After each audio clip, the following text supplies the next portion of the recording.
Bienvenidos a todos. Bueno, como ustedes saben, yo también formo parte de los 190 aniversarios de la Academia Nacional de Medicina, así que para mí es un placer y un honor compartir esta actividad con Carlos Contevila, con Eduardo Clemendi, con Laura Bosque y con Enrique Ginsburg. La idea es darles un pantallazo de lo que significa el trauma en la actualidad, ya sea a nivel internacional y a nivel local, sobre todo a nivel de la Argentina. Y un poco la idea era mostrarles primero qué es el trauma, ¿no? El trauma, como dice ahí, es el daño intencional o no intencional que se produce al organismo cuando se expone a cualquier fuente de energía o la ausencia del calor y el oxígeno. Como ustedes ven, es un tema de exposición al riesgo, el daño que se produce al organismo cuando este se expone al riesgo de sufrir una alteración cuando se enfrenta a alguna fuente energética, o cuando le faltan los dos elementos esenciales para la vida, como el calor y el oxígeno. Obviamente, si no hay calor hay frío, entonces todas las formas de hipotermia son formas de trauma, y cuando no hay oxígeno hay asfixia, entonces todas aquellas formas de asfixia, como puede ser la inhalación de humo, el ahorcado, son formas de trauma. Ahora, claro, el tema de esto es el impacto que tiene. Hoy escucharon hablar de las enfermedades neoplásicas primero, de las enfermedades cardiovasculares después. Ya saben que la primera causa de muerte en todos los grupos etarios es las enfermedades cardiovasculares, cardiocerebrovasculares, y la segunda el cáncer. Y la tercera, si bien en nuestro país aparecen las enfermedades respiratorias en general, pero la tercera como causa importante es el trauma, en el sentido que, como dice ahí, es la primera causa entre 1 y 45 años de edad. Es la responsable de la muerte de 3 de cada 4 adolescentes entre 15 y 25 años, es la responsable de la muerte de 2 de cada 3 niños, y en realidad los años de vida y de trabajo potencialmente perdidos para las enfermedades traumáticas son mayores que las que se producen por la suma de las enfermedades cardiovasculares y el cáncer, y además superan también todos aquellos años de vida y trabajo por el siglo. En nuestro país no tenemos datos oficiales exactos. Ustedes saben que lamentablemente, como se recibe información desde los hospitales no tienen un trabajo de recolección de datos que esté aceitado en el momento actual, lo que se infiere, lo que llega, y entonces lo que tenemos que hacer es estimarlo. Ya van a ver que nos vamos a presentar un programa en el cual esto empieza a tener un cambio sustancial. Pero se supone que más o menos unas 32.000 personas fallecerían por trauma por año. ¿Y esto cómo se saca? Bueno, se sabe que las lesiones producidas por colisiones vehiculares son el 25% de las causas de muerte, y esto son aproximadamente 8.000, así que en realidad que la violencia, digamos, es el 50%, quiere decir que esto suma más o menos unos 32.000 muertos por año, lo que son 90 muertos por día, 4 muertos por hora, un muerto cada 15 minutos. Estamos tan acostumbrados a esta enfermedad que uno lee que todos los días se ve el 75% de las causas de muerte son la violencia y las colisiones vehiculares. Y entonces, desde el punto de vista de la clasificación, la enfermedad trauma, como se debe considerar, porque es una enfermedad de sentido que tiene un agente biológico, que es cualquier forma de energía, la ausencia de oxígeno, porque tiene signos y síntomas que le son característicos, porque tiene alteraciones anatómicas constantes, porque el traumatizado tiene edema, confusión, laceración hemorrágica en cualquier lugar del organismo que se lesione. Y básicamente esta enfermedad trauma tiene dos aspectos fundamentales: lo que está relacionado con las lesiones intencionales, que son lo que se conocen como violencia, los homicidios, ciertas formas de violencia, y las no intencionales, las que se conocen generalmente como accidentales, que son las relacionadas con las colisiones vehiculares, y las que se producen en ámbitos especiales como son los laborales, los domésticos, los recreativos y los escolares. Como les comentaba antes, 50% son intencionales, 50% son no intencionales, y de las no intencionales el 50% son colisiones vehiculares. Esto es, por eso decía que el 75% de las causas de muerte son violencia y colisiones vehiculares. Estos son típicos ejemplos de lesiones intencionales, violencia de género, violencia social, violencia de todo tipo, y dentro de lesiones no intencionales, además de las colisiones vehiculares, lo que tiene que ver con laborales in itinere, o lo que se produce en los distintos ámbitos laborales, escolar, doméstico y recreativo. Yo creo que cada uno de ustedes debe recordar algún ejemplo de cada uno de estos aspectos. Entonces, la atención de la enfermedad trauma requiere, digamos, de un sistema, y un sistema es más que la suma de las partes, como ustedes saben, y aquí es donde se contemplan 3 tipos de prevención: la prevención primaria, la prevención secundaria y todo lo que significa la prevención terciaria. ¿Qué es prevención primaria? Evitar que se produzca el hecho. ¿Qué es prevención secundaria? Que mientras el hecho se produce la persona se protege. O todo lo que tiene que ver con la utilización de elementos de protección, cascos, cinturón de seguridad, disyuntores, sustancias, sistemas para prevenir incendios. Todo eso es prevención secundaria. Y prevención terciaria es una vez que se produce la lesión, que la persona sobreviva con la menor secuela posible y que se reinserte en las mejores condiciones a su familia, a su trabajo y a la sociedad. Fíjense que no es lo mismo que se reintegre a su familia y a la sociedad que a la familia, a la sociedad y a su trabajo, porque eso significa que la secuela tiene que ser minimizada, y todo esto tiene que ver con la prevención terciaria. Y este es el impacto tan importante que tiene la prevención. Y se sabe que por cada dólar que se invierte en prevención primaria y secundaria, esto es, evitar que se produzca el hecho y que la persona se proteja, se ahorran 10 dólares en prevención terciaria. Esto es, en la necesidad de tratar a un paciente que tiene una lesión que pudo haber sido evitada. Por eso es que nosotros tratamos de erradicar la palabra accidente. No somos nosotros solos, no es nuestro grupo, es la Organización Mundial de la Salud, es la Oficina para la Vigilancia Sanitaria, es el Centro de Control de Enfermedades Americano, es la NHTSA de los Estados Unidos. Todos ellos, digamos, coinciden en la utilidad de no usar el término accidente, porque estas lesiones son siempre previsibles y prevenibles y por lo tanto no son accidentales. Y entonces esta costo-efectividad, digamos, se pone muy de manifiesto. Y ustedes saben que como ejemplo de enfermedad endémica, como es el trauma es una pandemia. Todos los años en el país, y lo va a comentar Enrique dentro de un rato, se mueren casi 6 millones de personas por algún tipo de trauma y 1.200.000 personas por alguna colisión vehicular. Y en nuestro país pasa lo mismo desde hace mucho tiempo. Y esta enfermedad endémica, ustedes conocen, que fue la viruela, que tenía un agente etiológico que era el virus, que tenía un cuadro clínico característico, hasta que Jenner descubre la vacuna, y la vacuna fue la prevención de la viruela. Y la viruela se erradicó del planeta en el año 1980. ¿Por qué se erradica del planeta? Se erradica porque se vacuna a toda la gente vulnerable, a todo el mundo vulnerable, y todo el tiempo necesario para que eso tuviera efecto. Entonces la enfermedad de la prevención de la enfermedad de trauma necesita también una estrategia similar, necesita una vacuna, y esa vacuna es que se utilizó todo el mundo y todo el tiempo justamente en la prevención. En ese sentido, justamente, la masividad y la continuidad de las estrategias de prevención tienen que ser justamente lo que debe utilizarse para controlar la enfermedad de trauma. Todo el mundo, todo el tiempo. Necesitamos todo el tiempo hacer lo que hay que hacer, y todo el mundo. Digamos. Por eso es que nosotros siempre enfatizamos este concepto, y lo que queremos hacer es difundirlo todo lo que se pueda, porque nos parece que es una forma de paliar esta enfermedad. Termino con esto para darle lugar a los expositores. Esta es una frase de Eduardo Galeano. Eduardo Galeano decía, o hace decir a Alberto Livio, a un autor, digamos, dice: ella está en el horizonte, me acerco 2 pasos, ella se aleja 2 pasos. Camino 10 pasos y el horizonte se aleja de pasos más allá. Por mucho que yo camine, nunca lo alcanzaré. ¿Para qué sirve la utopía entonces? Para eso sirve, para caminar. Y en realidad la propuesta es que caminemos juntos este tramo, digamos, de la enfermedad de trauma en cuanto a los nuevos aspectos, a las nuevas tendencias y sobre todo el tema de la prevención. Muchas gracias. Buenas tardes. La tarea que me asignaron es tratar de revisar en 20 minutos un concepto novedoso que empezó a desarrollarse con fuerza en los últimos no más de 10 años. La visión como hematólogo que voy a darles de la enfermedad de trauma es la hemorragia, la parte de la hemorragia.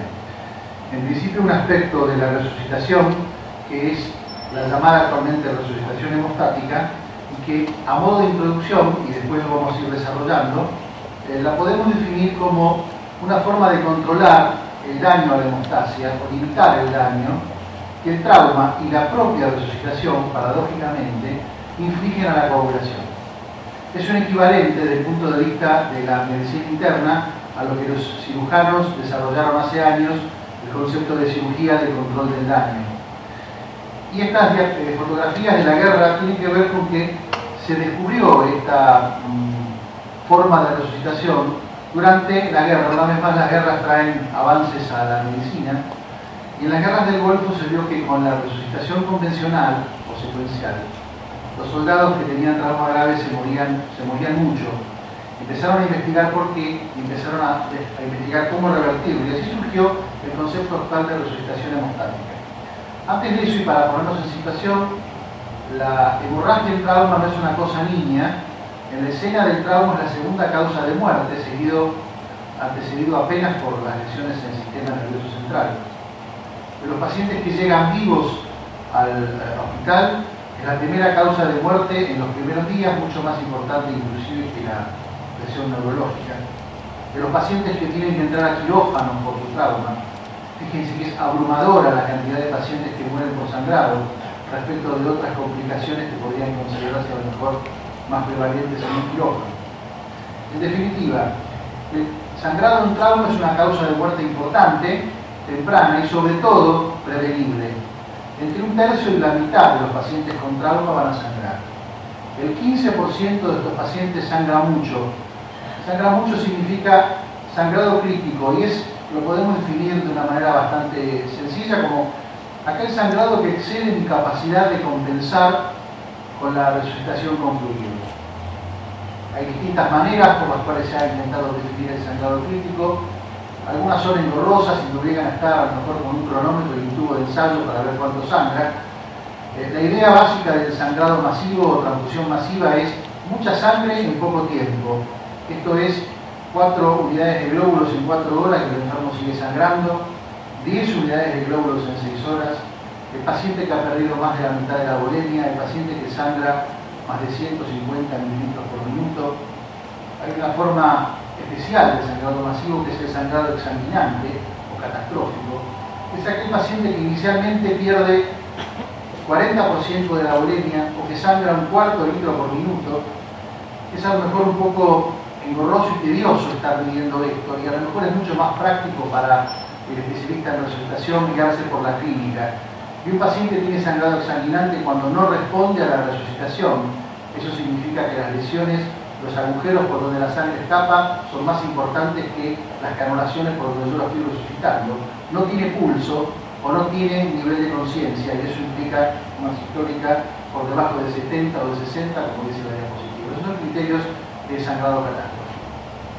Evidentemente en trauma el sangrado empieza por los sitios de injuria vascular, así que el sangrado siempre primariamente es orgánico. En ocasiones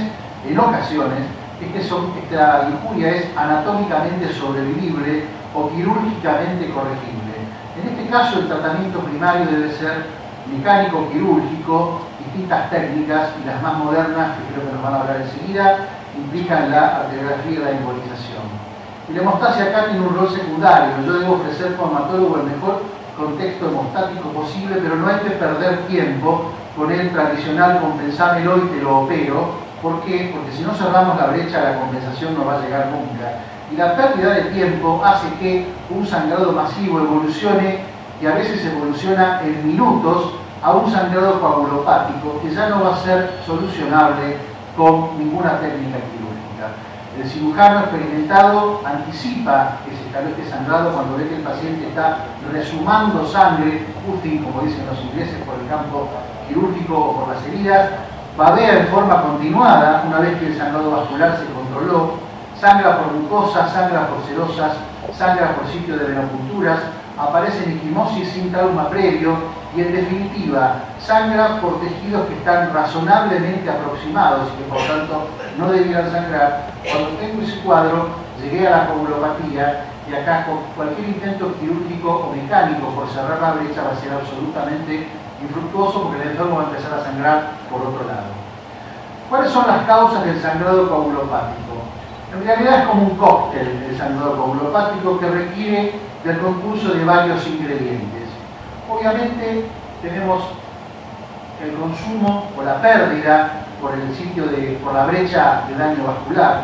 Y tenemos los intentos iniciales de salvar la vida de ese enfermo que redundan en que a través de los cristaloides y los glóbulos rojos yo lo que voy haciendo es diluyendo los factores de coagulación que le quedan. Sin embargo, hay un componente adicional que es un requisito fundamental para que se instale la coagulopatía de la resucitación, que es el nombre actual correcto de lo que antes se llamaba coagulopatía dilucional. La coagulopatía de la resucitación implica dilución y algo más. Dilución. Para que la dilución sola tenga responsabilidad en el sangrado, hay que diluirlo mucho al paciente. Esto es, hay que cambiarle por lo menos una volemia y media con soluciones carentes de hemostáticos, es decir, glóbulos o cristaloides. ¿Y por qué sangran antes los pacientes?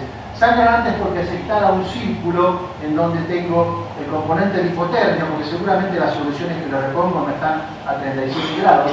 El componente de acidosis, porque seguramente la velocidad de reposición, si el sangrado es exsanguinante, no va a ser la misma que la de la pérdida. Entonces tisularmente ese paciente debe estar hipoperfundido, chocado, y entonces eso promueve la acidosis. Y finalmente, la injuria del trauma, que agrega un componente de respuesta inflamatoria. Cuando no tengo ninguno de estos factores presentes, solamente 1% de los pacientes con trauma están coagulopáticos. Cuando tengo los 4 factores presentes, prácticamente el 100% de los pacientes está coagulopático. Otra circunstancia que se ha aprendido en los últimos años a partir de los sangrados rápidamente exsanguinantes es lo que llaman cuadro tipo coagulación intravascular diseminada o CID hemorrágica. Esto se ve generalmente en resultaciones que se prolongan demasiado, porque por distintos motivos no se ha podido cerrar la brecha, y esto hace que la exposición sostenida de la microvasculatura a un estado de shock, de hipoxemia, a la hipotermia y la acidosis, la atonte. Y el órgano microvascular es fundamental para mantener la homeostasis de la hemostasia. Cuando la microvasculatura se atonta, cualquier intento de resucitación hemostática que yo haga va a fracasar. Es sencillamente que el organismo ya no puede aprovechar los factores que yo le ofrezco. Esto es lo que en algunos libros de texto se llama coagulopatía del final, en donde paradójicamente el enfermo sangra porque se está muriendo y no como uno pensaría que es al revés. Esta forma grave de coagulopatía es difícil de intuir por las pruebas tradicionales y en cambio es rápida y más fácilmente detectable por pruebas en sangre entera como la tromboelastografía. Y una forma adicional de coagulopatía es la hiperfibrinolisis. La hiperfibrinolisis está presente desde el ingreso en un grupo selecto de pacientes con trauma grave. Esto es lo que se llama actualmente coagulopatía aguda del trauma, para diferenciarla de la coagulopatía tardía o dilucional o por resucitación. Esta forma de coagulopatía está presente aún antes de que el paciente llegue al hospital y aún antes de que se le haya colgado ni siquiera la primera bolsa de solución salina. Para que esta coagulopatía se instale, requiero simultáneamente de 2 factores: un trauma grave que fabrique trombina y un estado ácido-base acidótico, para lo cual requiero de shock y de un déficit de base importante.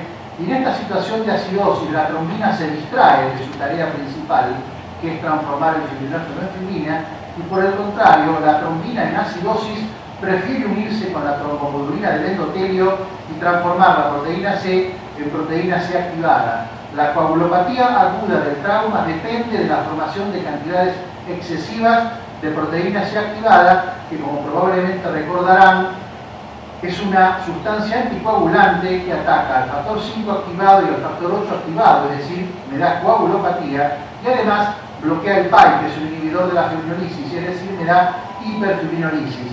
La coagulopatía aguda del trauma es un estado simultáneo y precoz de coagulopatía e hiperfibrinolisis.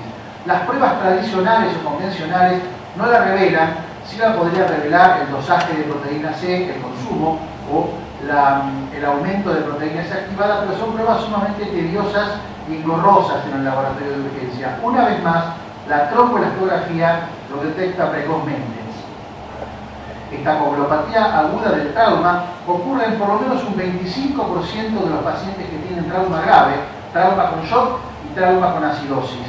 Y esta coagulopatía se acompaña de más sangrado, se acompaña de la necesidad de más uso de hemoderivados, más sangre y hemocomponentes, y tiene una mortalidad de 20 a 50%. La resucitación convencional, que es lo que se utilizó históricamente hasta lo que comenté, las 2 guerras del Golfo, sigue normas perfectamente establecidas, estandarizadas, y que el que las cumple está, entre comillas, cumpliendo con la ley. Estas normas de resucitación convencional ponen el énfasis en revertir la hipoperfusión y en mejorar la disponibilidad de oxígeno. Y entienden que la coagulopatía es un fenómeno secundario que se instala tarde como iatrogenia de la resucitación con cristaloides y con glóbulos rojos. Y sigue una pauta secuencial que empieza con el aporte generoso de cristaloides, menos de coloides, en segundo lugar de glóbulos rojos a partir del 1,5 litros de expansión con cristaloides, y allá lejos, a partir de la 4ª unidad de glóbulos, o de la 6ª o de la 12ª, dependiendo de qué hemocomponente quiera utilizar, piensan en usar plasma o piensan en usar plaquetas y más tardíamente aún piensan en utilizar crioprecipitados. Esto es lo que se ha usado históricamente y estas son las normas en las cuales yo me formé como hematólogo. Pero se descubrió, o se vio, que el paciente con sangrado masivo o aquellos pacientes que requerían transfusión masiva, que son aquellos que requieren más de 10 unidades de glóbulos, el uso temprano, esta expansión brutal con cristaloides, que se consideraba la norma, era inadecuado.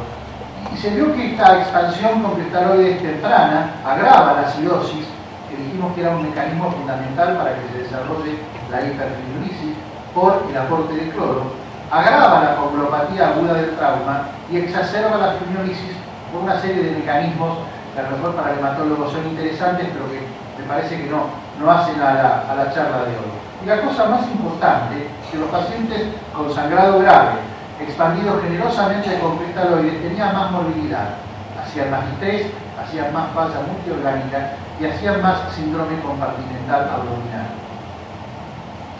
Y la otra cosa que se observó, que estos mismos pacientes con sangrado masivo o que requerían transfusión masiva, cuando se les daban los hemocomponentes en forma tardía, esto es después de 4, 6, 12 unidades de glóbulos, no lograban corregir la coagulopatía, no frenaban la respuesta inflamatoria y el 50% se moría. Esto es lo que observaron los cirujanos del trauma en el frente en las dos guerras que les mencioné anteriormente.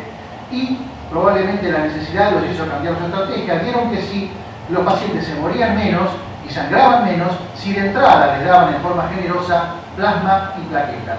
No sabían el porqué, pero simultáneamente a nivel experimental había un par de estudios que les voy a mostrar ahora y que vinieron a dar el sustento a la observación práctica que habían hecho en los frentes de combate.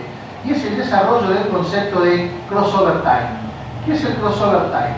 En un paciente sangrando activamente, sobre todo en un paciente sangrando de forma masiva, el crossover time marca un punto de no retorno en la resucitación, tal que a partir de ese punto, y a pesar de que yo mantenga la reposición con plasma, con plaquetas o con crioprecipitados, ya no voy a lograr recuperar valores hemostáticos. Fíjense que si yo tengo un tiempo de protonina de 50% o menos, esto se alcanza cuando se ha cambiado casi una volemia. A partir de este punto, por más plasma que yo le dé al paciente, si el paciente sigue sangrando activamente, no voy a recuperar un tiempo de protonina hemostático. Para el fibrinógeno, una vez pasado el nivel umbral crítico, que es de alrededor de 80 a 100 miligramos, esto ocurre cuando se ha cambiado un poquito más de una volemia. Las plaquetas son un poquito más resistentes, una plaquetopenia crítica de menos de 50.000 recién se alcanza con casi 2 volemias de reemplazo. Significa que si yo me demoro mucho y empiezo a reponer cuando el enfermo tiene menos de 50 de quick, menos de 80 de fibrinógeno, menos de 50.000 plaquetas, y ese enfermo sigue sangrando con entusiasmo, ese enfermo nunca va a lograr un coagulograma hemostático. El sangrado masivo, como ustedes se imaginarán, este punto de no retorno se alcanza muy rápido. Si yo encima al paciente de entrada lo expando o lo diluyo con cristaloides o con glóbulos rojos que no tienen factores de la coagulación, voy a acortar más todavía este punto de no retorno. A nivel experimental, diseñaron distintas fórmulas o combinaciones de plasma con glóbulos o plaquetas con glóbulos.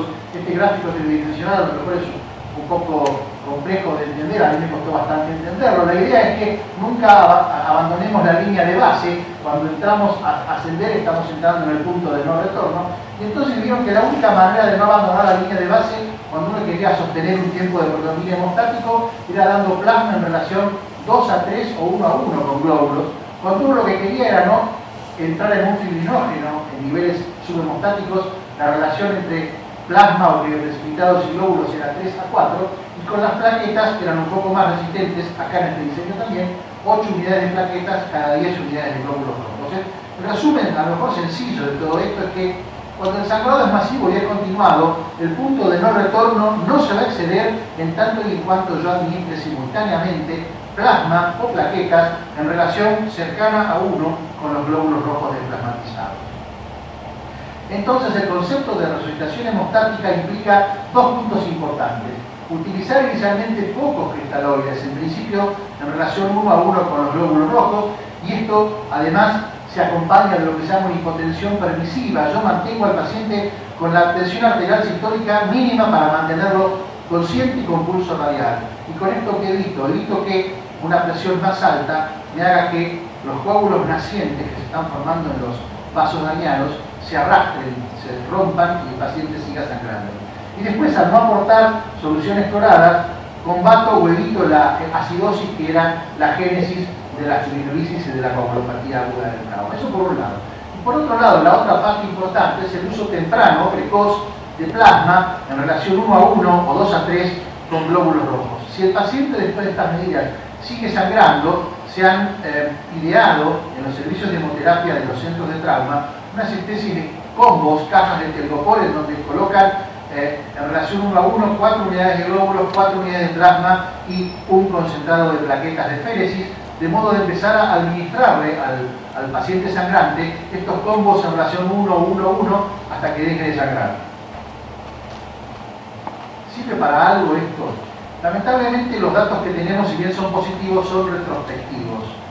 Sí, es eficaz. Cuando se compara la estrategia tradicional de resucitación secuencial versus la estrategia moderna en pacientes que han sangrado mucho y que recibieron distintas formas de combos, que son los que figuran acá, estos protocolos. Hay pequeñas variaciones, pero básicamente la ecuación se mantiene en 1, 1, 1. Fíjense que hay una reducción importante de más o menos un 20 a 50%, estadísticamente significativa, en la mortalidad en estos pacientes hipersangrantes que fueron resultados con protocolos hemostáticos. También se vio que menos pacientes progresaron a lo que se considera transfusión masiva, es decir, a requerir 10 unidades de glóbulos o más, cuando se utilizaron relaciones más altas de plasma y plaquetas con glóbulos rojos, y sobre todo cuando esa alta relación se aplicó en las 6 horas. Yo puedo lograr una relación 1 a 1 dándole al enfermo ahora, a las 3 de la tarde, 10 unidades de glóbulos, y mañana, a las 3 de la tarde, 10 unidades de plasma. Y la relación es 1 a 1. Eso no sirve. La idea es que la relación 1 a 1 se reciba simultáneamente y sobre todo precozmente. En las primeras 6 horas de la resucitación del trauma con sangrado crítico es donde se juega la evolución del paciente. Y en este estudio tomaron más de 400 pacientes con trauma cerrado y que habían requerido más de 8 unidades de glóbulos en 12 horas, es una de las formas de definir transfusión masiva, y se fijaron que aquellos pacientes que habían recibido plasma glóbulos en relación de más de 1,5 a 1 tuvieron menos requerimiento transfusional total, 16 unidades contra 22, y tuvieron menos mortalidad 24 horas, 4% contra 13%. La tromboelastografía es un método relativamente rápido que en 15 o 30 minutos nos puede dar información, y de hecho hay actualmente protocolos de resucitación en trauma en donde la reposición se guía por el tromboelastógrafo, y también se han desarrollado distintos scores clínicos. Algunos son un poquito engorrosos porque requieren mediciones de hematocrito, de pH, que son a lo mejor que demoran, pero este score, que relativamente nuevo, es muy sencillo, el score ABC, porque solamente toma 2 parámetros clínicos, que es qué presión tiene el paciente al ingreso, qué frecuencia cardíaca tiene, si tiene menos de 90 de sistólica, si tiene más de 120 de frecuencia cardíaca, si el trauma es penetrante, y si se hace un FAST, una ecografía en la sala de guardia que muestre el líquido abdominal, si el paciente reúne más de 2 puntos con este score, tiene una sensibilidad y una especificidad mayor al 80% para predecir trauma masivo, y tiene un valor predictivo negativo de 97%, es decir, si el paciente tiene un score de menos de 2, tengo 97% de chances de que ese enfermo nunca requiera transfusión masiva y por lo tanto puedo resucitarlo con un protocolo convencional. Para terminar, les quisiera dejar algunos conceptos. El 30 al 60% de los traumas sangran. Para la mayoría de estos, la resucitación convencional va a ser adecuada. Hay un 15% que tiene sangrado crítico, hay un 30% que tiene coagulopatía temprana. Estos pacientes son los que tienen trauma grave, los que tienen sistólica al ingreso de menos de 90, los déficit de base de más de 6. Estos pacientes sangran por otra forma de coagulopatía, que no es la dilucional, porque tienen 6D del final, entre comillas, porque tienen hiperfibrinolisis o porque se los ha resucitado más allá del crossover time. En estos casos la resucitación hemostática es más eficaz, tiene menos mortalidad, alarga menos requerimiento de transfusión masiva, y la ayuda de los scores clínicos en desarrollo o la ayuda del tromboelastógrafo nos nos pueden facilitar la detección rápida de estos pacientes para optimizar el recurso y no malgastar estos hemocomponentes que son siempre difíciles de obtener. Esta es mi última diapositiva, muchísimas gracias.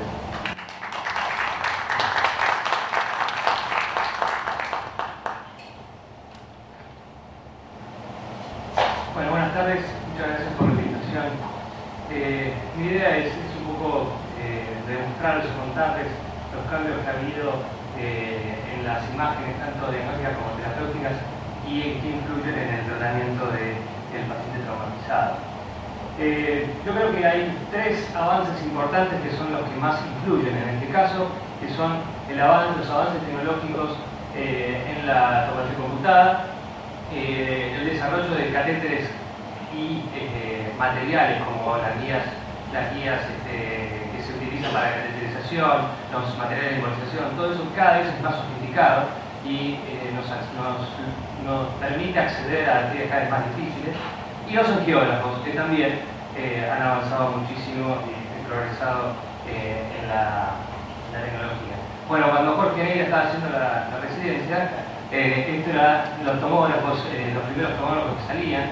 Estos eran tomógrafos que, imagínense, que se tardaban 7 minutos para adquirir una imagen. Esa imagen tenía una resolución de 80 por 80 píxeles y que solamente se podía estudiar un diámetro de 25 centímetros, o sea que se podía hacer estudio de cerebro. Luego, en los 80s, ya la tomografía computada mejora un poco más tecnológicamente. La cantidad de imágenes estándar que se hacía por estudio eran aproximadamente unos 100 cortes con matrices mayores, 512 por 512 píxeles. Son la resolución que tiene, el tamaño que tiene los cuadraditos. Y esto equivaldría a lo que hoy llamamos a nivel informático más o menos unos 50 megabytes. Si hacemos una equivalencia con libros, serían 40 libros o 1 metro de guías telefónicas, ¿sí? Más o menos para saber la información que se manejaba en ese momento.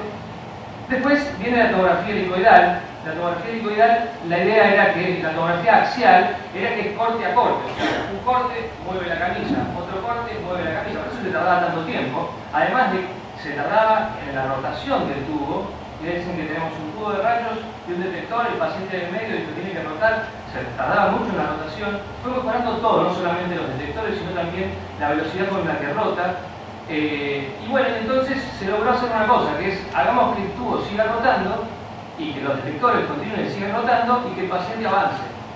Entonces, al hacer eso, lo que se logró es que justamente se dibuja una hélice sobre el paciente, ¿sí? Esa hélice es la información que se va a traducir y se hace, o sea, que la imagen axial que nosotros vemos es una mentira, es una reconstrucción, porque se hace en los datos aproximados de este punto a este punto. Bueno, con la tomografía helicoidal dimos un paso muy importante, pero no fue eso nada más. La tomografía multi-slice es que en lugar de tenemos un tubo y en lugar de tener una fila de detectores, o sea, el que va a leer esa información, pongamos más filas. Y se empezó por 2, después 4, ahora vamos por 128. ¿Sí? Y la información, la cantidad de cortes que se hacen aproximadamente en un estudio estándar son 24.000. Con las mismas matrices de 512 y llegamos a un peso, un caudal de información en cada estudio de 20 gigas. Eso equivale a 800 libros o 200 metros de guías telefónicas. Imagínense, los radiólogos nos explota la cabeza ya de ver cómo hacemos para evaluar tanta información. ¿Para qué sirvió todo esto? ¿Qué es lo que hace? Bueno, si comparamos el paso del helicoidal al multi-slice, es esto, que es un tubo de rayos, emite el rayo, atraviesa al paciente, pero hay más lectores. Al haber esos más lectores, se pasa más rápido con el paciente. Y acá nace muchas posibilidades. Fíjense, como yo les decía antes, ¿qué es el voxel isotrópico? Voxel isotrópico es, como nosotros ahora escribimos volúmenes, no escribimos más, como un corte, otro corte, otro corte, sino directamente un volumen, no hablamos del píxel, el píxel es el cuadradito, el voxel es el cubo. Y ese cubo logramos a partir de los 16 filas de detectores que los 8 lados de ese cubo sean exactamente iguales. ¿Para qué me sirve eso? Es lo mismo ver una imagen en el corte axial como en el sagital como en el coronal. Eso, por lo menos, yo lo viví al paso de la axial a la hiloidal y al multidal, y lo veo hoy con mis residentes que no les sorprende nada. Yo todavía me sorprendo, como me sorprendo con Skype. Todavía me sorprendo de cómo nos ayuda el poder ver una imagen en coronal o en sagital. Yo antes me lo imaginaba y ahora lo podemos ver.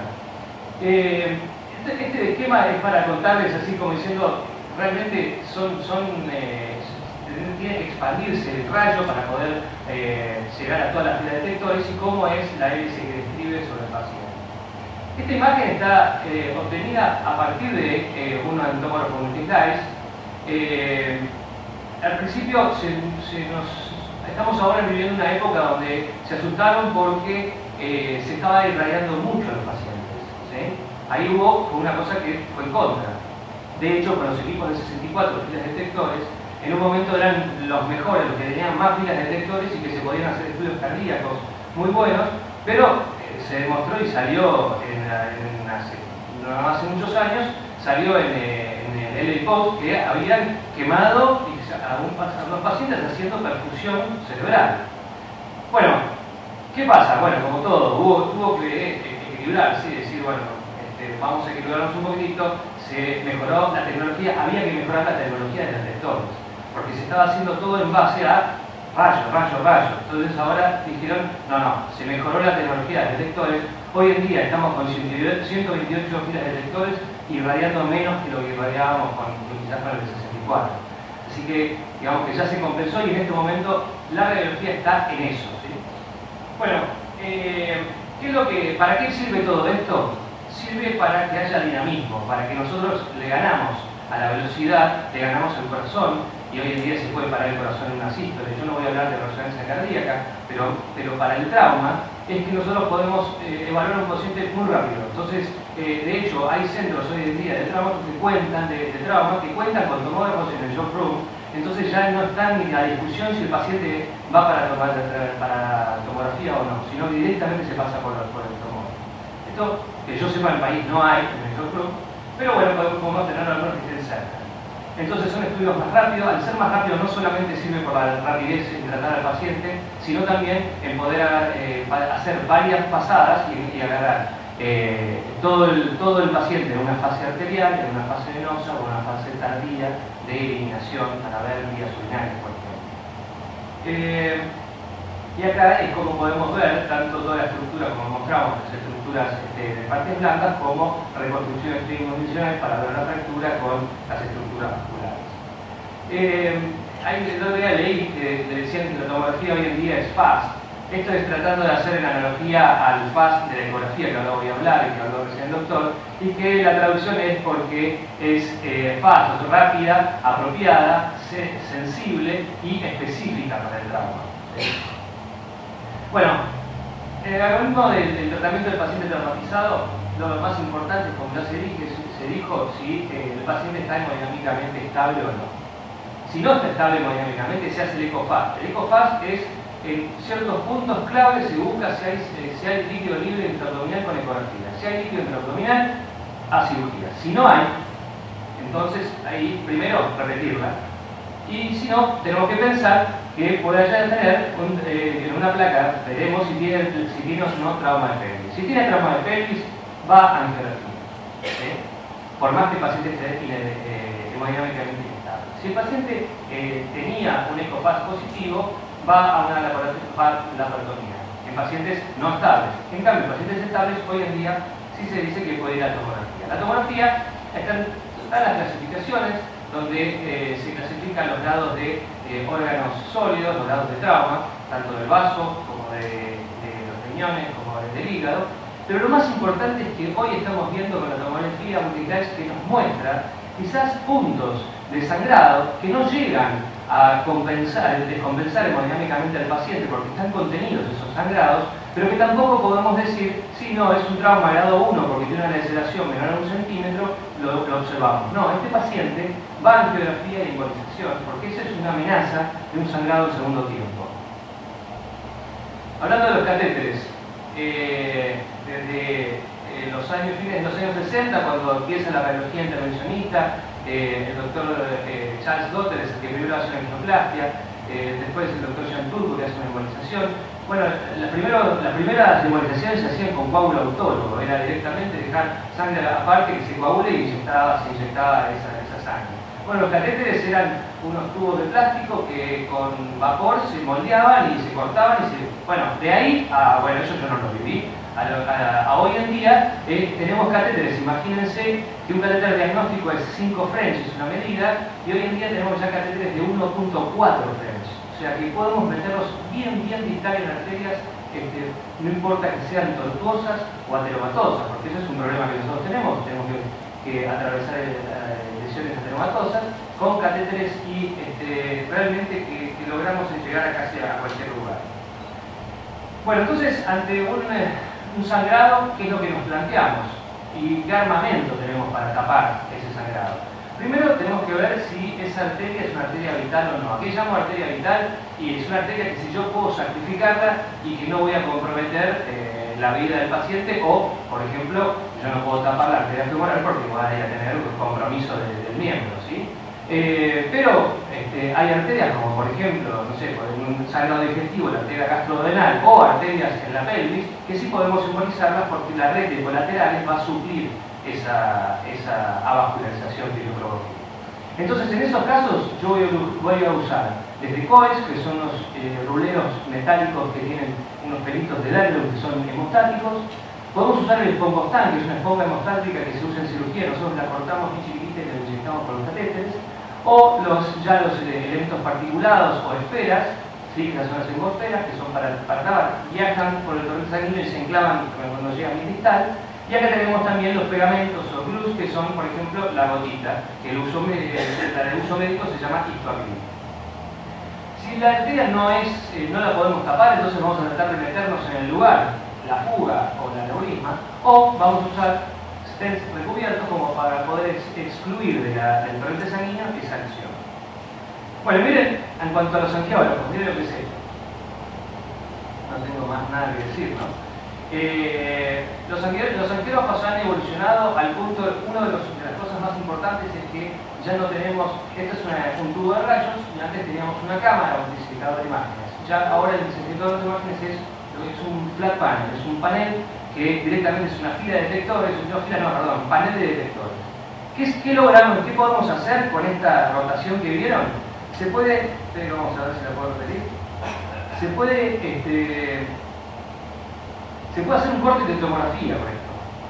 Entonces, yo estoy en la sala de angio, estoy metiendo el catéter en la arteria que yo quiero embolizar y quiero estar seguro si correspondía o no y qué voy a comprometer, qué voy a sacrificar, le hago un corte tomográfico. En el trauma, bueno, no se me ocurre bien una utilización. Nosotros en el hospital compramos un equipo de esto, pero todavía no lo estamos usando, porque todavía no se instaló. Pero sí, por ejemplo, para la embolización hepática, que la segmentación hepática es muy difícil poder ubicarse gráficamente, podemos hacer la rotación y ver muy bien. Bueno,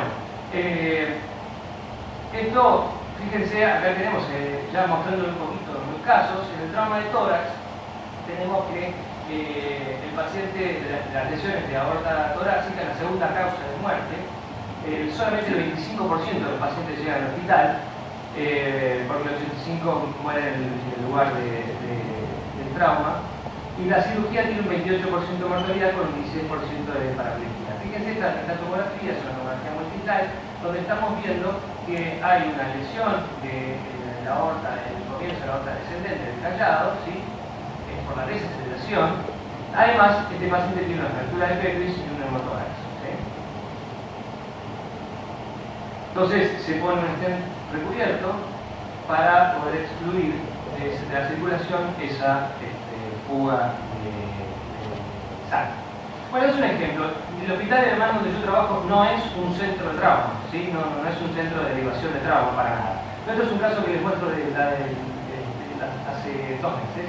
Un paciente, un señor que iba andando en bicicleta y que le abrieron la puerta de un auto y se chocó en la puerta del auto, lo trasladan al hospital, al centro de emergencias, se la tienen en el centro de emergencias, el trauma fue a las 8, a las 21 ingresa en el hospital, el paciente estaba hemodinámicamente estable, con dolor abdominal, caída del hematocrito, se pide una tomografía, 21:40, se hace la tomografía, 23 horas embolización, y 3 días en terapia, 2 días en sala general alta. Estos tiempos no sé si son maravillosos. La verdad es que yo estoy orgulloso de esto porque no es un centro de trauma, el paciente está hemodinámicamente inestable y por suerte gracias a la tecnología que tenemos y a que la calidad médica se pudo ir haciendo paso a paso. Obviamente después estábamos criticando y criticaban que, por ejemplo, decían no puede ser, no se le hizo ni una placa de columna cervical a este paciente. Y yo dije, no, perdón, se hizo una tomografía de cuerpo entero, no necesitamos la placa de columna cervical. O sea que no es que tenemos el algoritmo bien y tenemos todos los procesos bien marcados, pero que podemos funcionar bastante bien. Y acá estamos viendo, este es el caso, vemos la tomografía, lo que vemos es que tiene líquido libre, que acá tenemos una pequeña fuga de contraste como un sangrado activo. Todo este área es el área de hipoperfusión por la isquemia, por la falta de vascularización, con acá ven que tiene de otra tinte, la sangre que hay en el perihepático. En el corte coronal estamos viendo toda el área de hipoperfusión y el sangrado perihepático, y acá está el sangrado activo y pseudoaneurisma en la arteria hepática derecha. Y a mí ya cuando llegué al hospital me dijeron que tenía esto y que además la arteria hepática derecha nacía de la mesentérica superior. Entonces yo directamente fui a la mesentérica superior y acá pude ver en la fuga el contraste, y lo que les decía, esto es una fase venosa que se ve que la fuga es más grande, y miren lo que son los microcatéteres, que puedo llegar hasta el punto del sangrado y solamente embolizar ese lugar y no embolizar el resto. Esto se controla al mes, donde vemos el material mío de embolización, el área de isquemia, peri y el hematoma absorbiéndose, y esto es lo que quedó como secuela. Ya no hay no queda lesión. Esto es áreas de isquemia post-hematoma. En el caso de la pelvis es un tema diferente porque la pelvis, el paciente se estabiliza al reducir la fractura, pero si uno opera para ir a buscar el sitio de sangrado, a veces es muy difícil y al abrir puede destapar el sangrado y puede ocasionar algo peor.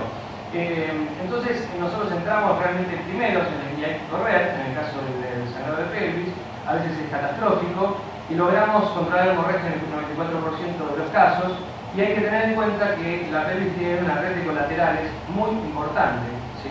Entonces una ligadura de la hipogástrica no sirve, sino que tenemos que tratar de ir bien distal al sitio de sangrado. Es un señor que está bajando el polo, se cayó el caballo arriba, tiene una fractura de pelvis y acá tiene un sangrado de la arteria obturatriz y que logramos embolizarlo. Este es un paciente en un accidente laboral, se cayó de un andamio, acá estamos viendo el sangrado, un pseudoaneurisma expensas de la glútea y que esto luego de embolización. La iatrogenia también provoca estas cosas, y esto es postpunción renal, y acá estamos viendo un pequeño pseudoaneurisma, el lóbulo inferior, el polo inferior, perdón, del riñón, y esto es post-embolización. Este es otro caso de iatrogenia, un paciente que se le quiso poner un catéter subclavio y se terminó siendo una fístula arteriovenosa. Esto es vena y esta es la arteria subclavia. Se puso un stent recubierto como para poder solucionar esa penetración. Postquirúrgico, este es un paciente post-duodenopatrectomía cefálica, en la que quedó una lesión en la mesentérica superior con un pseudoaneurisma muy grande y post-embolizado. Bueno, como conclusión, la tomografía, al ser más rápida y más precisa, los materiales más adecuados y la terapia más versátil, hacen que tal vez tengamos que revisar sobre los procesos de atención del paciente traumatizado una vez que llegó al hospital. Muchas gracias. Ahora nos parece que ha llegado el momento de lo más macro, digamos, y lo macro es ver cuál es la idea, cuál es el futuro del trauma en general, digamos, en el mundo.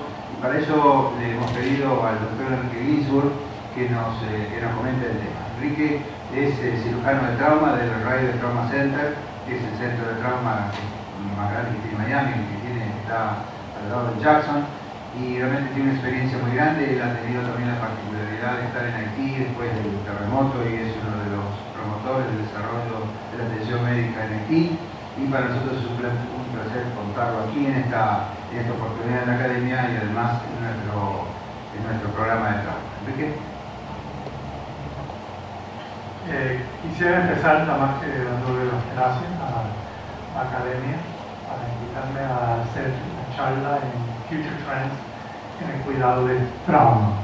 Ahora, para que sepan un poco de quién yo soy, es difícil siendo cubano ir a Argentina y hablar español. Más difícil de ser cubano, vivir en los Estados Unidos por casi 50 años y además que usar el español en la calle en vez de hacer una charla. Entonces esta es la primera vez de verdad que tengo que hacer una charla entera en español, entonces lo voy a hacer lo máximo posible de hacerlo en español y usar algunas palabras en inglés cuando tenga un problema. Pero de verdad es un honor de estar aquí hoy. Ahora, para empezar este discurso, lo que quería decir es, el tema era de qué hablar, y lo que decidí es de hablar qué está pasando en el mundo entero y qué es el futuro del trauma para el mundo. Porque los Estados Unidos, Argentina, todos los países tienen sus problemas y desafíos únicos en esos países.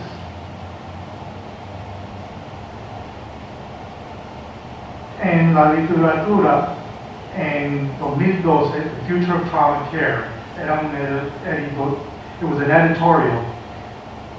Lo que enseñaron es que hay dos tipos de países. Hay los países que no tienen recursos, fondos suficientes para de verdad desarrollar un sistema de trauma, y entonces no tienen policies para de verdad desarrollar los sistemas de trauma en esos países. Pero también hay los países que tienen los fondos y tienen fondos para desarrollar y tienen sistemas de trauma, pero el desafío de esos países es que las cosas están cambiando. En nuestro país, en Argentina también, las cosas están cambiando. Hay muchas más personas en esos países que vienen de otros países que no tienen fondos. Entonces hay más trauma en las ciudades, y entonces los expectations de los sociales, de los pacientes y de las familias han cambiado. Entonces hay dos tipos de países donde las cosas están cambiando. En el estudio The Global Burden of Disease, lo que han enseñado es que en 1990 había 5.1 millones de muertes de trauma, de gente que tenían heridas. Pero para 2020 va a doblar, va a ser doble, 8.4.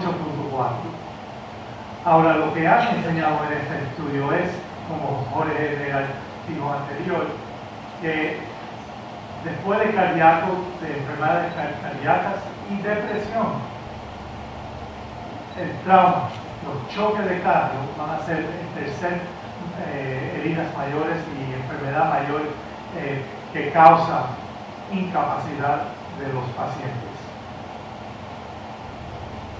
Centers for Disease Control en los Estados Unidos tiene un reporte, y lo que han enseñado es que 9 personas mueren cada minuto de heridas o violencia. 5.8, como dijimos anterior, millones de personas mueren al año de heridas y violencia. De choques de carro, 1.3 millones de pacientes se mueren y 20 a 50 millones tienen heridas. Y 50% de las heridas ocurren en gente que están caminando en la calle, están en bicicletas o están montadas en motocicletas. Y el costo de esto, 518 billones de dólares. Ahora, la World Health Organization, lo que han investigado, es un problema, no es nada más que el problema de la muerte, pero los dailies son un métrico, es un measurement de incapacidad de los pacientes. Y lo que ha enseñado en el mundo entero, en los países de menos fondos, de menos recursos, hay 55 por 100.000 incapacitados y 2.398 días de incapacitación por 100.000 pacientes, comparable 3 veces más que los países que no tienen fondos, que tienen mucha pobreza. Entonces es de verdad un problema muy espectacular, como dicen los artículos, espectacular o maravilloso, pero esto no es maravilloso. Entonces, de los choques, doble en los países que no tienen suficientes fondos. Entonces es un problema global. Los indios reportaron en 2002 que habían 82.000 muertes de choque y casi medio millón de pacientes con heridas de los choques. Y ellos, cuando vieron esto, dijeron que tienen que hacer algo. They have to have action. Tienen que tener una acción. Y para hacer ese action, lo que se necesita primero y más importante, cada país, cada estado, cada provincia, cada ciudad, es mejorar la colección de datos. Se necesita saber de verdad lo que está pasando con los pacientes de Down. Sin esto no se puede lograr su estatus. ¿Cómo se dice estatus? No se puede determinar un sistema de trauma en cualquier lugar sin datos. Se tiene que definir la epidemiología, se tiene que definir el costo del trauma y también se tiene que educar el público de qué es trauma y cómo podemos prevenir el problema. Y el último, cuando tenemos todo esto, tenemos que involucrar los políticos. Eso es lo que nosotros hicimos en Miami 20 años atrás. No había sistema de trauma, había un porcentaje de 20% de muertes prevenibles en la ciudad de Miami, y lo que hicimos es recogimos el data, se lo dimos a los políticos y ellos hicieron el centro de trauma y el red de trauma en Miami porque era algo que ellos podían beneficiar políticamente. Nosotros estamos pensando de salvar vidas, pero tenemos que motivar el gobierno y los políticos de hacer algo bueno. Los chinos, increíble. Yo estuve en China en 1985. No había carro, todo el mundo estaba con bicicleta. Estuve ahí 2 años atrás, no hay bicicleta, nada más que hay carros. Pero con todo eso, en 2011, los chinos han visto que no tienen un sistema de trauma y que no lo necesitan para prevenir las heridas. Entonces, el World Health Organization en 2005 lo que enseñaron era la mortalidad, los cambios en los últimos casi 30 años, 20 a 30 años.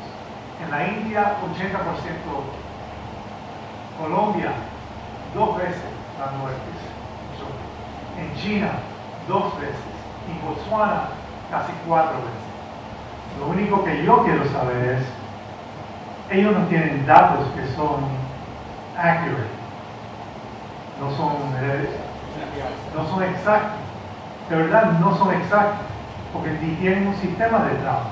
Entonces, yo creo que los números son muy bajos, porque eso es lo que ellos conocen, pero lo que no conocen, ¿qué se hace con ellos?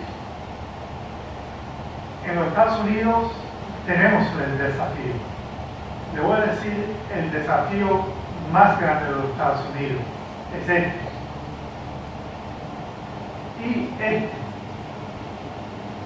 Y lo estamos viendo con los cirujanos y los doctores de trauma y sala intensiva. La vida de un doctor de trauma y la vida de un doctor de sala intensiva, lo que sea, es una vida muy fuerte, muy fuerte. Y los jóvenes no quieren ir a esa especialidad.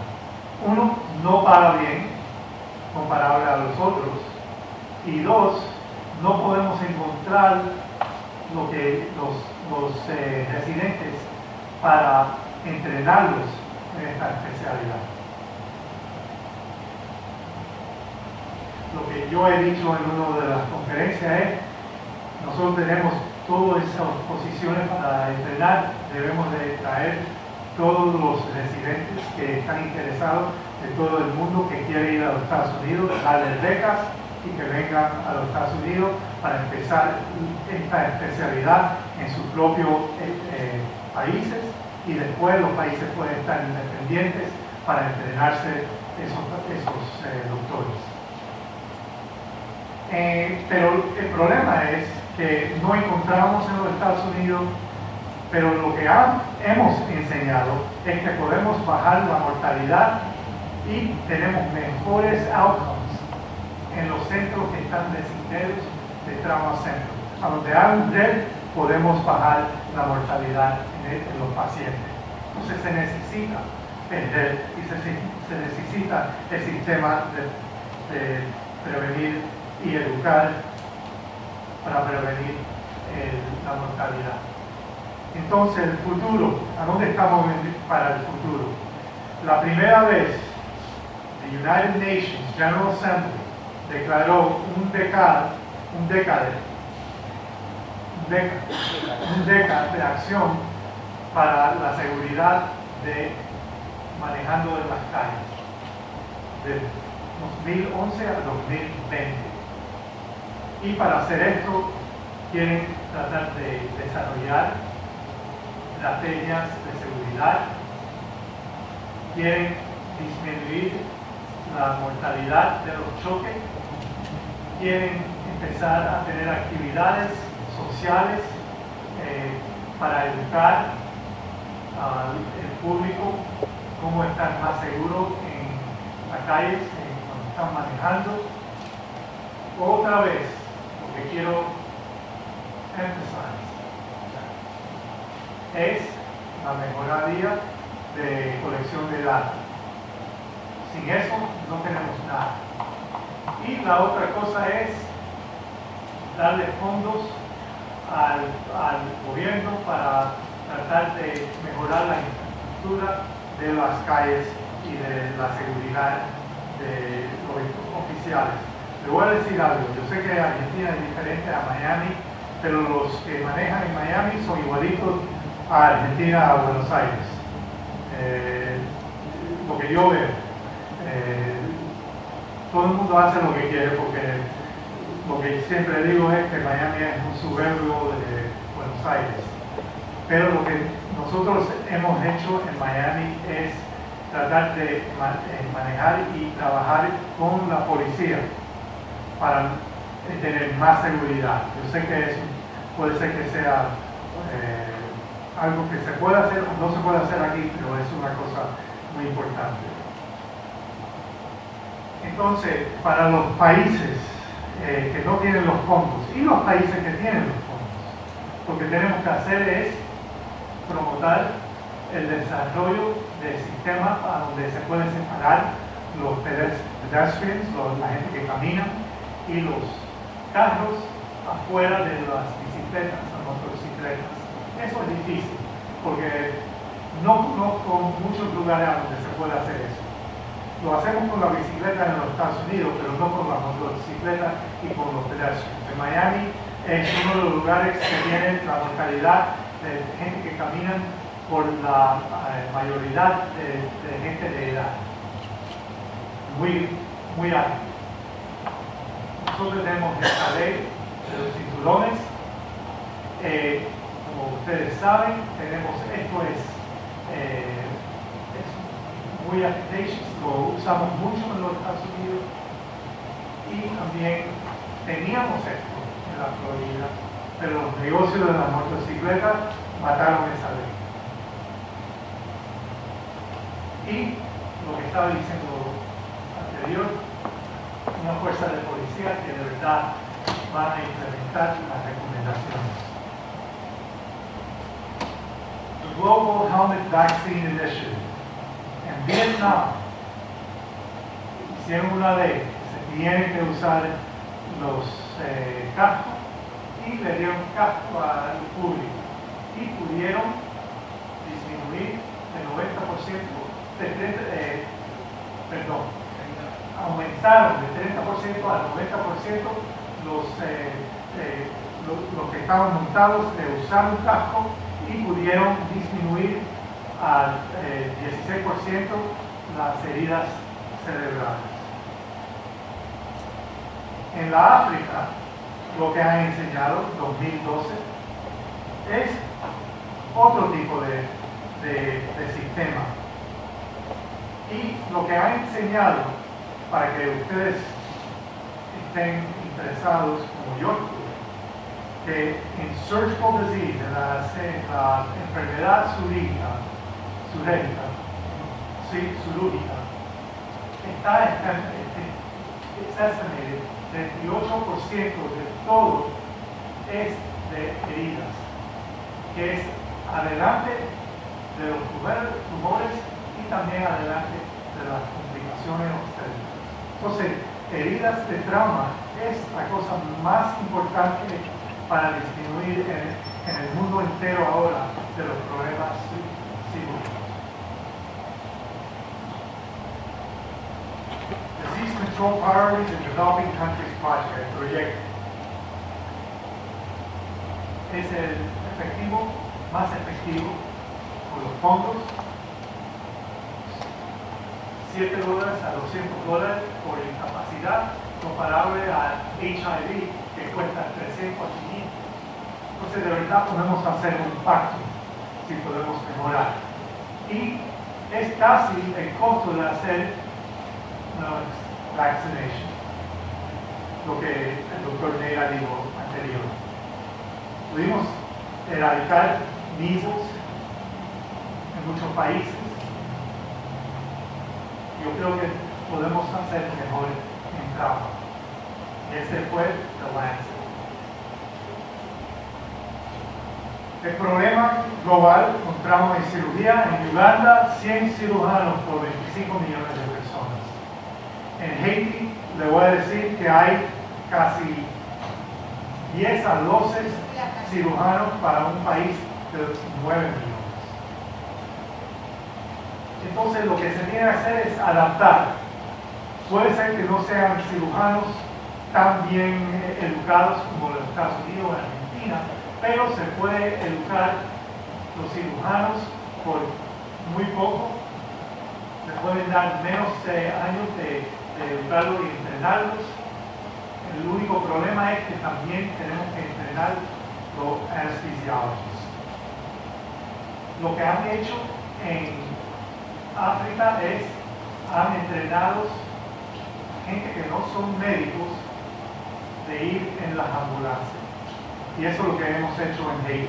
Por la primera vez, el año pasado, entrenamos los primeros 17 EMTs para médicos, para las ambulancias.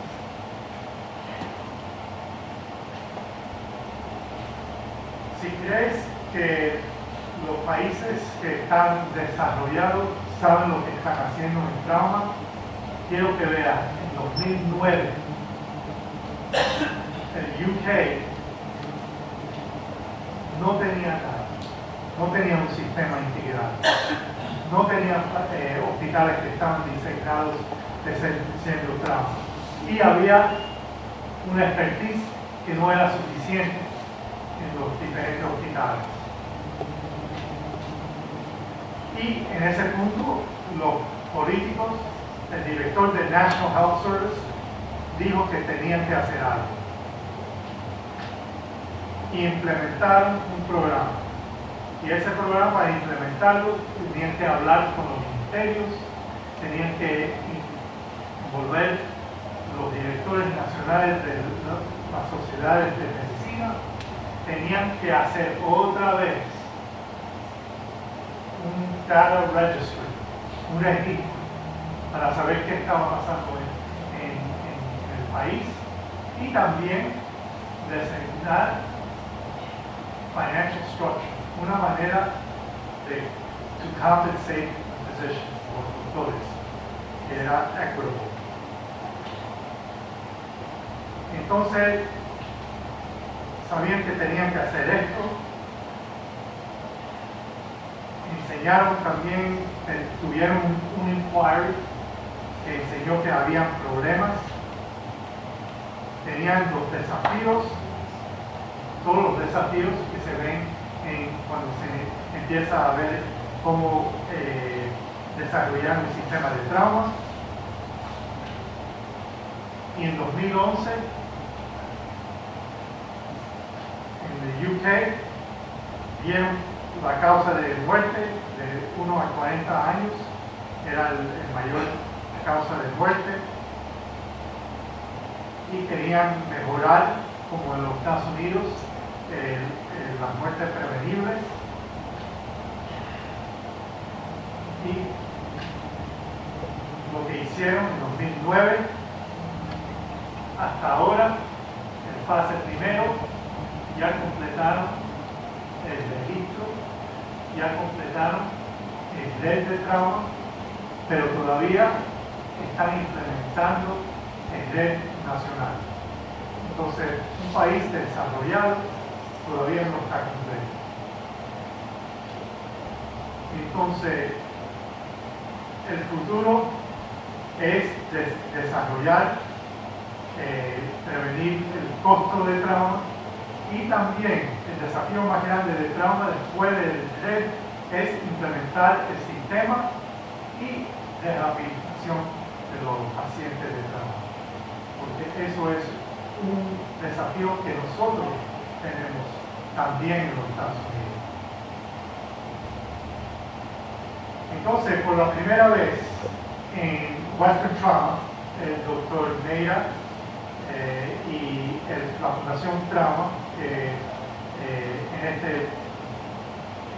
aquí es CDC, pero es la Fundación de Trauma, nosotros hicimos una presentación de qué está pasando en Argentina con la Fundación de Trauma, y por eso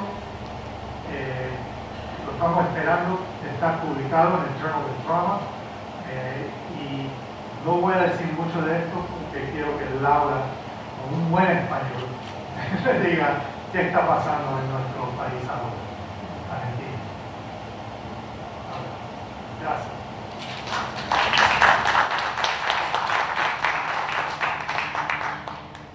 Le vamos a pedir a la directora ejecutiva del programa, que es la licenciada Laura Bosque, que nos cuente un poco cómo es este programa de trauma. Laura es psicóloga, y un psicólogo puede tener algo que ver con la dirección ejecutiva de un programa. Bueno, quizás es porque es una de las personas que mejor ha entendido la filosofía necesaria para la implementación de un programa, y por eso que le vamos a mostrar su experiencia. Buenas tardes a todos. Muchísimas gracias, Jorge, por la presentación, y permítanme, en nombre de la Fundación Trauma y del equipo de la Fundación, agradecer a la Academia Nacional de Medicina la posibilidad de estar compartiendo hoy con ustedes una experiencia local, incipiente, pero firme, y hacerlo en el marco de este aniversario tan importante que está festejando la Academia Nacional de Medicina a través de esta jornada. También permítanme destacar la importancia que tiene que entre los módulos temáticos que se hayan elegido sea el trauma uno de ellos. Esto también es parte del futuro que Enrique decía, y en algún momento Enrique, en las publicaciones del mundo va a aparecer como el apoyo y el posicionamiento de las sociedades científicas, de la Academia Nacional de Medicina, de organizaciones no gubernamentales han contribuido a que la Argentina se comprometa en la prevención y el control de la enfermedad trauma. En primer lugar, quiero comentarles, para quienes nos conocen, que nosotros empezamos a trabajar en un programa bajo el nombre de SDC Trauma en el año 2009. Y en estos días estamos transitando el proceso de transformación de programa a fundación, y nos parecía que esta era una ocasión importante como para presentarnos como fundación. Es el primer ámbito en el cual lo hacemos, y oficialmente vamos a estar en condiciones de hacerlo en pocos días, pero nos anticipamos, nos tomamos esta licencia porque nos parecía que era muy importante compartir con ustedes que hay una organización no gubernamental está trabajando, que está desarrollando un modelo de trabajo público-privado, un programa de trabajo mixto, de colaboración. El tema, específicamente, es propuesta local de un sistema de trauma, y para ello, antes de ir directamente y compartir con ustedes cuál es la experiencia que venimos desarrollando en hospitales de la provincia de Buenos Aires desde el año 2009 hasta la fecha, comentarles algunas reflexiones sobre la enfermedad trauma que nos permitan ver por qué estamos hoy en la Argentina en este estado de cosas y cómo vamos a involucrarnos en soluciones que estamos necesitando, como decía al principio, tanto desde lo público como desde lo privado. La definición la dio el doctor Undaira con mucha claridad. Este no es un tema menor, compartir un marco conceptual y tener un marco conceptual, porque lo que permite es identificar el objeto de estudio y de trabajo. Este tema no es un tema menor. Quienes trabajan en la reparación del daño saben definir perfectamente una lesión, según sea un trauma que afecte una parte del cuerpo o un sistema, muchos de ellos. Pero lo complejo que muestra esta definición es que el trauma está asociado a la exposición de una persona a cualquier tipo de energía, a distintas fuentes de energía que superan su margen de tolerancia. Y este no es un tema menor, porque lo que trae a colación es una gran diversidad de lesiones, así como una gran diversidad de mecanismos lesionales y así como una gran diversidad de hechos que pueden enfermar de trauma. Todo esto se ve reflejado en la práctica clínica asistencial. El departamento de urgencia, que estoy identificando a la doctora Dalín, el Hospital de Bonet, que tiene una gran experiencia en la atención de trauma complejo, saben que el trauma es muy diverso, que las lesiones son muy diferentes y que hay que estar preparado para dar respuesta a cada uno de esos casos. Y también dice la definición que no solo la exposición a esas fuentes de energía es trauma, sino también cuando falta calor o cuando falta el oxígeno. Y esto amplía aún más la diversidad y la magnitud de las lesiones. Fíjense ustedes que así está reflejado por la Organización Mundial de la Salud en la versión 10 del CIE 10, así lo conocemos nosotros, donde habla de 206 códigos, que son 206 códigos principales para definirlos y que están subdivididos en más de 2.000 opciones. Y este es un desafío que ningún equipo de salud en el área de emergencias podría resolver por sí solo, y que va a necesitar algunas herramientas que permitan codificar las lesiones como corresponde para tener registros como corresponde.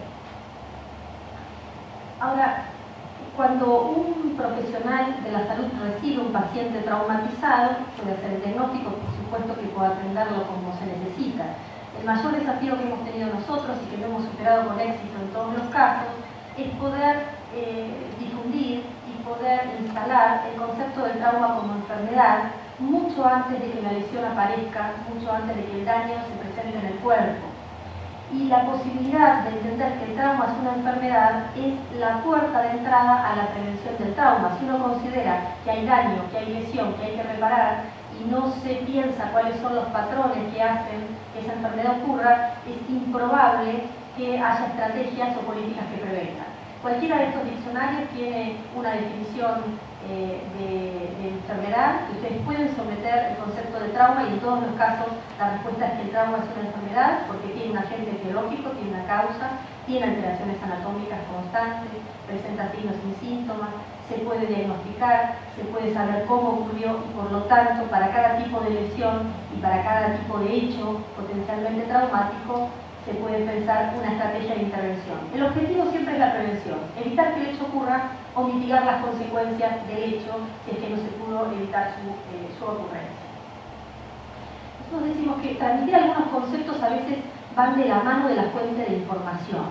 Entonces hemos tenido la suerte en el mundo de que organizaciones rectoras como la Organización Mundial de la Salud se pronunciaran y dijeran la seguridad vial no es accidental, y no hay accidentes sino que hay hechos, y no hay accidentes no solo en el hecho que enferma, sino tampoco habla de accidentes para nombrar a la lesión.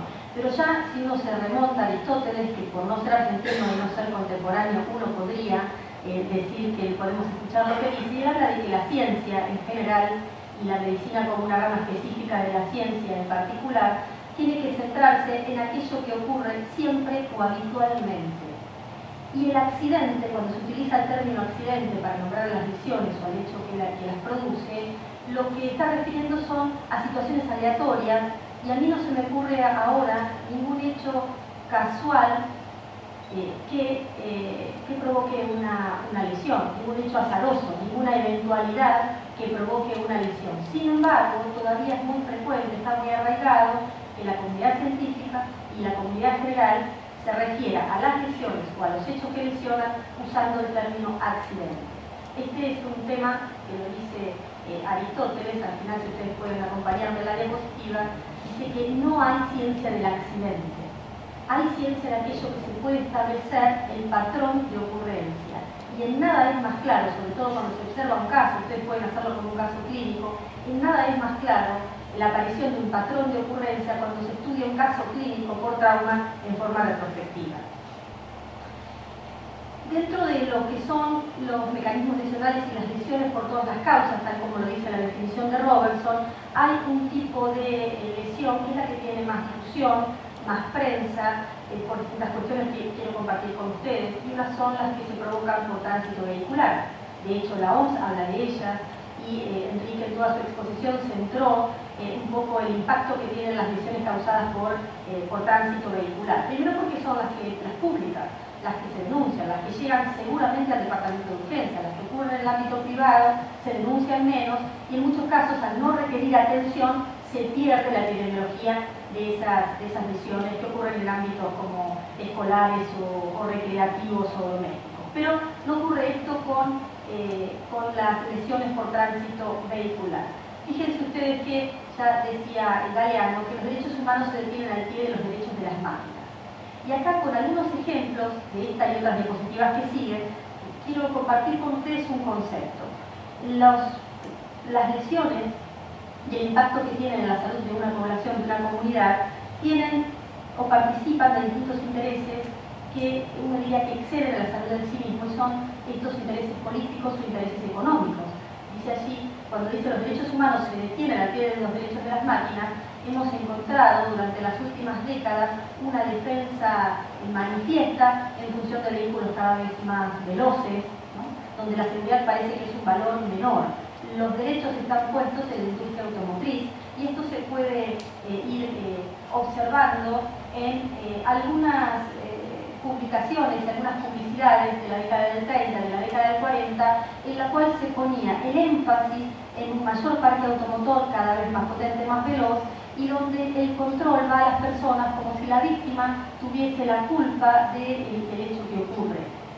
Hay algunas inclusive campañas contemporáneas que piensan que la prevención de las lesiones, sobre todo de tránsito vehicular, deben restringir o deben culpabilizar a la persona que las padece. Bien decía Enrique que el futuro va a ser un sistema de tránsito donde se pueda aislar a las máquinas de los peatones, por ejemplo. Esto requiere grandes inversiones, pero sin lugar a dudas no son solo las personas las que van a determinar la mayor cantidad de lesiones por causa traumática. Hay algunos factores por los cuales se ha decidido no prevenir.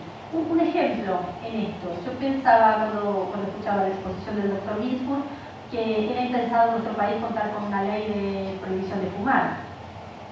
Pensar que alguien podía tomar la decisión política de hacer lugares libres de humo era impensado, pero no porque se desconociera el efecto del hecho de fumar en la salud de las personas, sino porque se conocía el impacto que iba a tener para la industria tabacalera. Bueno, algo similar deberíamos pensar de cómo impactan estas medidas de prevención en la industria automotriz.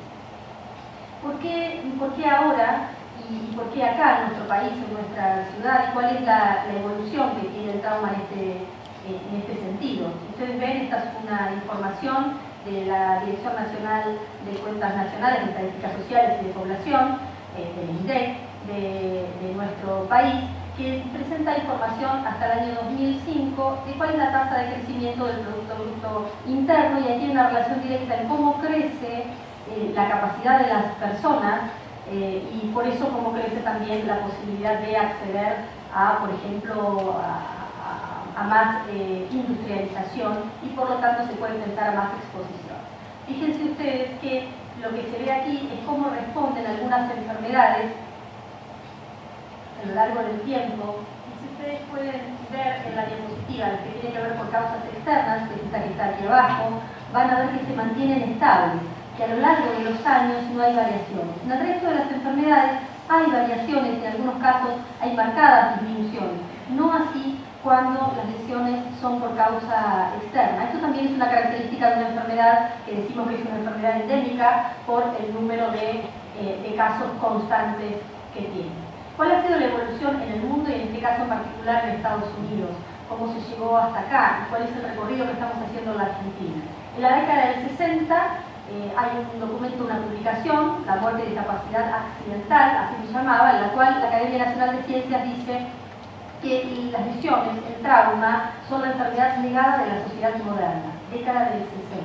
Enfermedad negada porque no era visible el número de casos y el impacto. La Academia Nacional de Medicina convoca a la formación de una coalición de la cual participaron 18 sociedades científicas. Es un hecho inédito que trabajó durante un año y medio estableciendo las bases para un programa de categorización de centros asistenciales que atiendan trauma. Esto se publicó en el año 2010. Y simultáneamente a eso la Fundación Trauma estaba empezando a trabajar y tomaba como documento de referencia las recomendaciones de la CICATEC. En el año 2011, el Ministerio de Salud de la Nación hace un lanzamiento en la provincia de San Juan con el ministro Mansur. Es un lanzamiento muy importante porque es la primera vez que desde la cartera ministerial se habla del trauma como una enfermedad y se la toma como parte del repertorio de políticas públicas. Si bien nosotros entendemos que hay que enfatizar más con este lanzamiento y con este plan, pero es un antecedente sumamente importante. En este marco, les decía, surge la Fundación Trauma con el objetivo de trabajar en la prevención de la enfermedad y de colaborar también en la mejora de la atención del paciente traumatizado. En la primera etapa se está desarrollando en la provincia de Buenos Aires, en algunos centros asistenciales, y está previsto que también se haga en la ciudad de Buenos Aires, con financiación privada, de forma tal que el Estado pueda conocer cuáles son las metodologías y los resultados y adoptarlo en todos sus centros asistenciales. Así fue la incorporación de los centros asistenciales, que fueron 8, más un sistema prehospitalario que es el CIES, que tiene base en la ciudad de La Plata. ¿Por qué es importante ver la cronología de incorporación de estos centros que ya voy a presentar a continuación? Porque no hay una experiencia en el país de un programa que busque la formación de una red asistencial, con lo cual, con la experiencia de cada centro, se fue fortaleciendo la incorporación de los centros que lo hacían a continuación.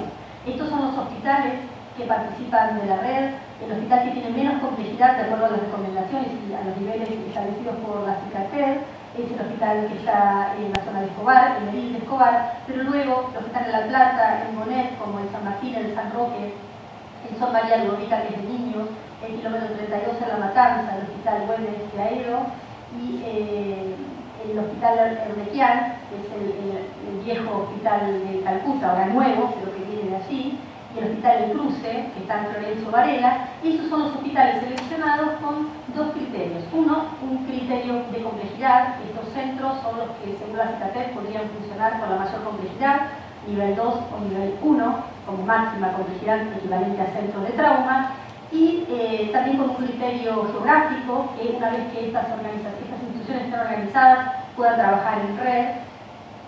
Y si pudiésemos tener, lo hemos incluido porque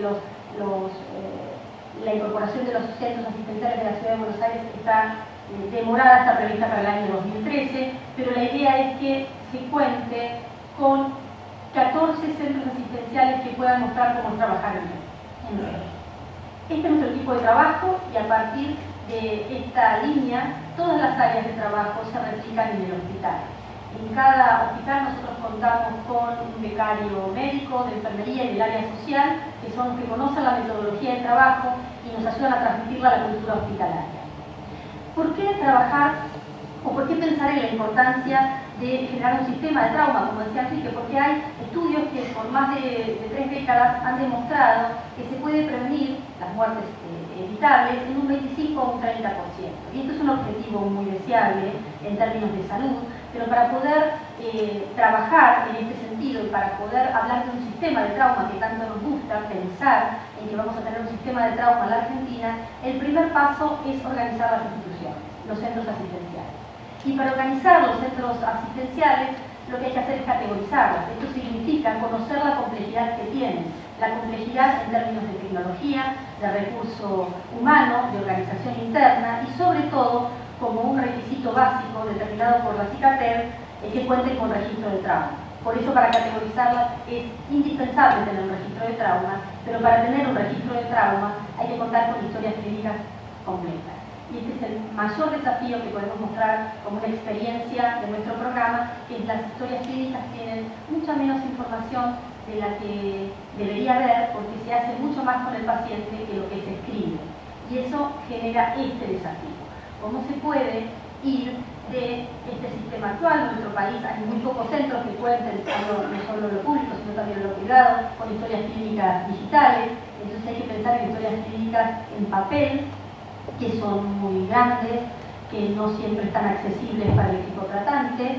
¿Y cómo se hace para tomar la información, que es el documento base de referencia para cualquier registro, y poder pasarla a una planilla que pida datos específicos de trauma, para luego volcarlo a una plataforma web? Este es nuestro registro, el SURE, el Sistema Único de Registro Epidemiológico, pensado para trauma, y que es compatible con la base de datos de Estados Unidos.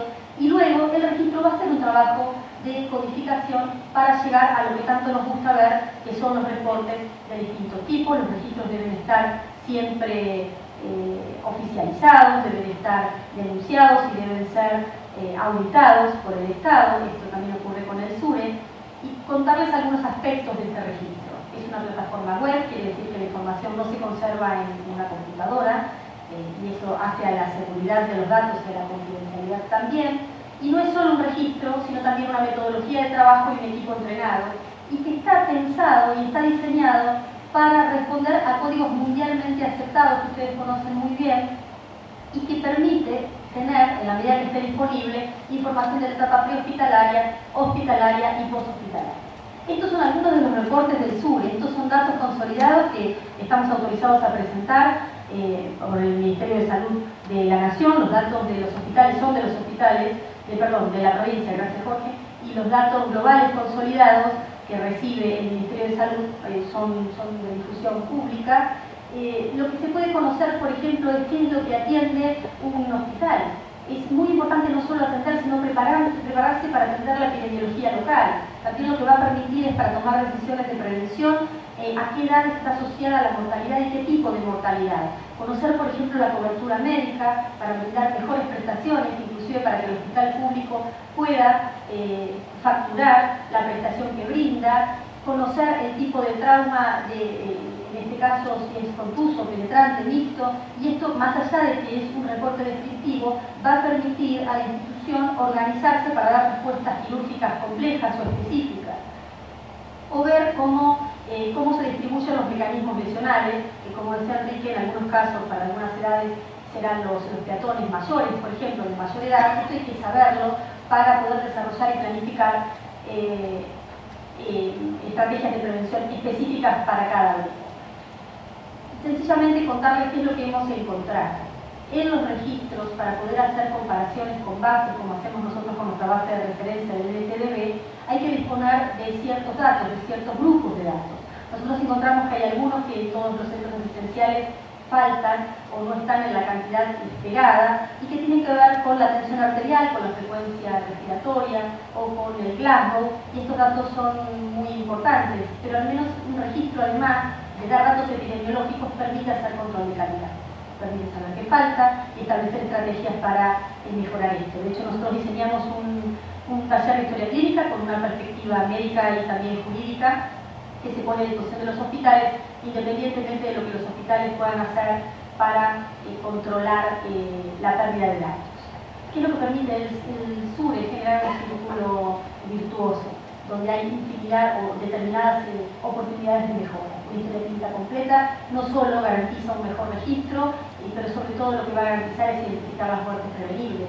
Si uno tiene mejores registros, al paciente que está atendiendo le va mejor, y a los pacientes que esperemos que no lleguen también se les va a atender mucho mejor de lo que se hace actualmente.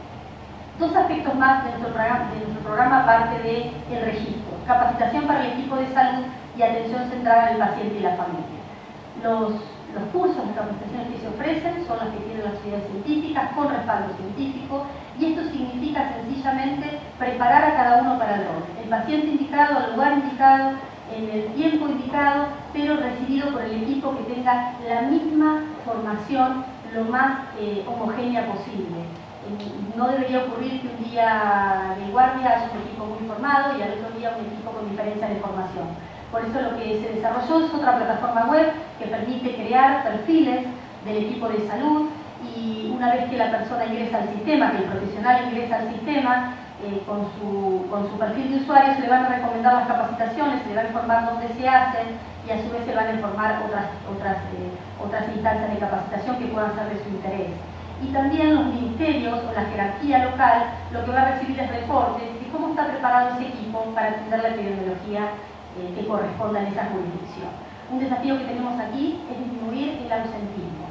Piensen que más allá del gusto de haber podido ofrecer más de 3.000 oportunidades de capacitación, lo que encontramos es que las personas aún solicitando la beca no se presentan a la capacitación. Esto es algo que es una deuda que tenemos, la motivación y el acompañamiento del equipo de salud para que se anime en el hospital, en su lugar, con sus compañeros de trabajo, a compartir el aprendizaje de protocolos de atención de trauma, tal como se indica en el libro. No solo hay que atender por la complejidad y por los protocolos actuales y modernos, sino que también hay que hacerlo pensando en incorporar a la familia y al paciente en la toma de decisiones de su tratamiento y sobre todo pensando en mirar a su recuperación, a su reinserción social. El paciente traumatizado se caracteriza por un gran requerimiento de cuidados y en esto muchas veces los centros asistenciales no tienen la posibilidad de incorporar al paciente y a su familia y de formarlo y prepararlo para que esa persona le vaya mejor en la menor cantidad de tiempo posible. Lo que propone esta área es una mirada integradora.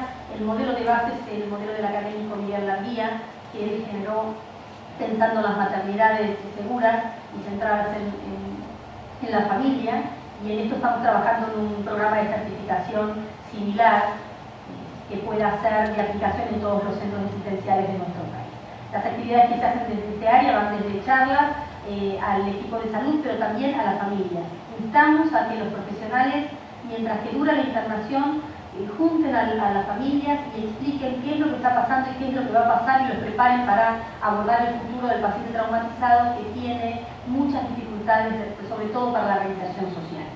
Pero esto también necesita ser medido, por lo cual lo que se incorporó al registro es una etapa de seguimiento posthospitalario de esos grupos de pacientes que están allí, que son los que mayor secuela se espera que tengan, y lo que se va a hacer es administrar, lo que ya se está haciendo es administrar escalas de autonomía, Finn, Bartel y Wulfin, para poder ver cómo Wulfin en el caso de los niños, para poder ver cuál es la evolución de los pacientes y si han podido tener acceso a tratamientos de rehabilitación. Hasta acá rápidamente lo que estamos haciendo. Esto es una realidad que tiene 4 años, que esperamos poder proyectar a todo el territorio nacional. Esta es una frase para cerrar que queremos compartir con ustedes, que nos acompaña desde el inicio del programa, es de un exdirector del CDC, que dice que la razón para recolectar, analizar y diseminar información sobre una enfermedad es controlarla. Para eso es que hay que saber qué es lo que está pasando, y hay que saberlo con datos que sean reales. Y un dato real se construye cuando surge el centro asistencial, pero se conoce la metodología que se usa para su recolección y se conoce la metodología que se usa para su análisis y reporte. Es nuestro desafío poder incluir esta segunda parte de la frase de este director del CDC, que dice que la recolección y el análisis no debe consumir recursos, sino es seguir a la acción. Y aquí no puede el sector privado reemplazar la acción del Estado, y es la invitación a trabajar juntos para que el trauma deje en nuestro país de ser la enfermedad legada de la sociedad moderna. Muchísimas gracias por la posibilidad de presentar nuestro trabajo.